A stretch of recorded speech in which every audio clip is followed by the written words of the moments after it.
Thank you, Brett. Thanks. Well, let's bring in Citrus County Sheriff Mike Prendergast. Thank you so much for being here. What are you seeing or hearing from your folks on the ground? Hey, Dana. So we've got a saturation of our patrol deputies out all across Citrus County right now. And Colonel Ferrara, one of my colonels that works in the agency, he's on the west side of the county. He's sending us photos that we're sharing on our Facebook feed. And he's also sending a lot of folks out along the US 19 corridor, which is flood zone A in Citrus County, which was a mandatory evacuation zone. While we didn't experience the high winds that we would typically get from a hurricane or a tropical storm as it passes by, the very significant nature of this storm that was a Category 2 late last night and quickly became a Category 3 and then worked its way all the way up to a Category 4 just a few hours ago, right before it made landfall up in the Big Bend area, is going to bring a lot of storm surge potential for us. We are working towards low tide, and we've got very unseasonably high tides right now that have come over parking lots, and it's really working its way towards the US 19 corridor. And before too long, we might see flooding along the flood zone A area, like what we saw during Hurricane Hermine. And that's many hours before high tide after 4 p.m. this afternoon. So we've got a long ways to go before we're out of the woods. And we've been telling folks that, you know, you can run from that water and stay away from it for long enough, and we'll let you know when it's clear and safe to go back in there. While we've got a lot of folks out there, we still have quite a few folks that did not heed our warnings and evacuate when we issued the mandatory evacuation order on Monday to get them to safer ground and to get them out of harm's way away from the storm. Sir, are you one of the entities that does not have power right now? No, actually, we do have power, but we do have some power outages sporadically across Citrus County. And also, I just looked up on the television station because we're tracking a couple of other things going on. We've had 2 tornado warnings in our county earlier this morning. My phone just went off while we were waiting in the queue to get on the air with you and Brett. And I know there are tornado warnings popping up all over the interior parts of the state of Florida.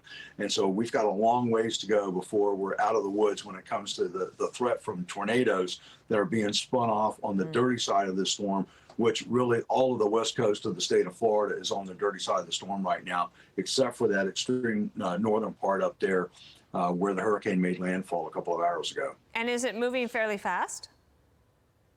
Yeah, you know, surprisingly, Dana, I was really shocked when we were tracking it moving northward at about 4 miles per hour, and it kind of stayed consistent with all of the models that we were seeing coming out of the National Weather Service. And then all of a sudden, overnight, during the hours of darkness, it accelerated to 14 miles an hour. And then the next thing I know, it's moving at 18 miles an hour as it tracked northward towards the Big Bend area. So there's a good thing about that. While the northern parts of where the hurricane was traveling are going to see much more significant water from the surge coming in and inundating those low-lying areas out there. But for us, it doesn't allow that accumulation of water to build and get packed up in there and not have an opportunity to go down a little bit.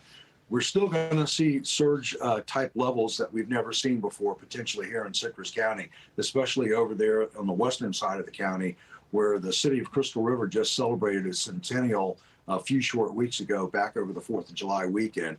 And earlier on Monday, I made the unilateral decision to shut down all of my operations and our substation that we share with the city of Crystal River. I moved all of my equipment, I moved all of my personnel out of that area because of the National Weather Service's predictions for 7 to 11 feet of storm surge over in the Crystal River area as the storm tracked north. How does this compare with hurricanes that you've had to deal with in the past? Well, I've lived through a super typhoon when I was on active duty in the Army stationed over in the Far East, and that super typhoon was something that I don't ever want to experience again. I reckon it's probably something close to what the folks up in Bay County survived when Hurricane Michael came roaring ashore back in 2018. But what we've seen here in just the past few years with Hurricane Hermine, which was not a hurricane when it passed us in 2016, it was a tropical storm that later developed into a hurricane and hit up in the Cedar Key area as it continued to move north and pretty much wiped out a lot of the old buildings that were up there in that little historic fishing community that everybody loves to go and spend time at during the summer months and enjoy all of that really raw nature that's up there in that area. And unfortunately, I think they're going to see some 12 to 18 foot potential wind and wave action up in that Cedar Key area as the storm continues to get some of that energy bled off of it, and it pushes that storm surge further north. But we're not too far away from it. We just don't jut out quite so deeply into the Gulf of Mexico like Cedar Key does and parts of Levy County do. Mm-hmm.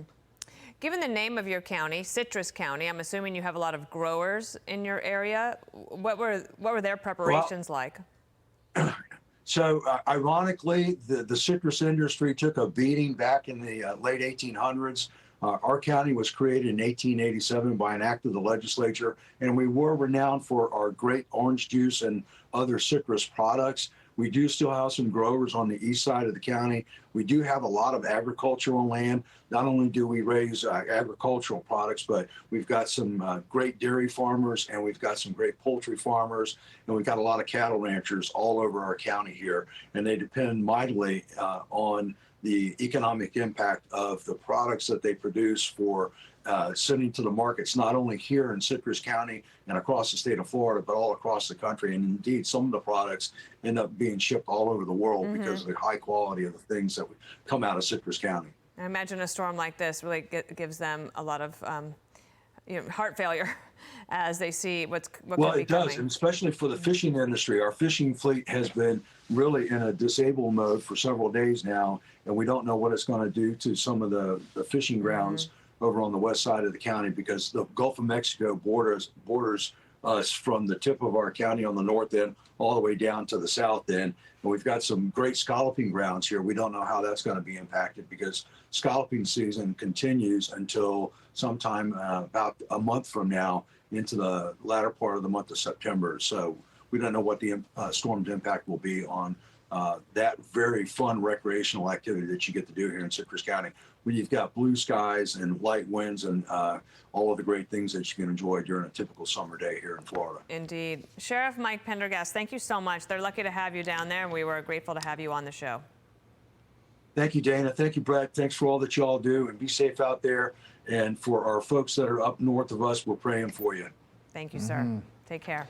I'm Steve Ducey. I'm Brian Kilmeade. And I'm Ainsley Earhart. And click here to subscribe to the Fox News YouTube page to catch our hottest interviews and most compelling analysis.